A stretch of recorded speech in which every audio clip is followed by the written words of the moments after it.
Бүгүнкү парламенттин заседаниясында 8 маселе каралды да.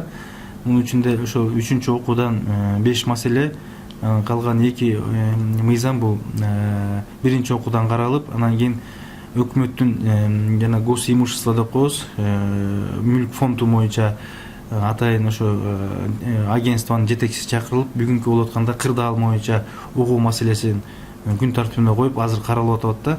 Эми мыйзамдарда 3-чү окуудан келген мыйзамдар болду. Бул биздин ошол салык кодексине өзгөртүүлөр болду. Экинчиси ошо административдик штрафтарды көбөйтүү маселеси каралды. Ошолорду колдоп бердик.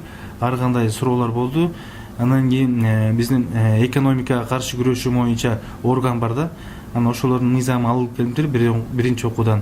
Бизде ошо органдарда, мамлекеттик органдарда иштеген кызматкерлердин кошумча нарк салык деген бар, подоходный налог. Ошонун айлыктарынан алып коюу маселеси келди да, ошо жана Финпол деп коебуз го, экономикага каршы күрөшүү инспекциясын. Ошол жерде иштеген биздин сотрудниктердин айлыгындагы подоходный налогун алып коюу маселеси каралды. Депутаттар муну колдоп бердик.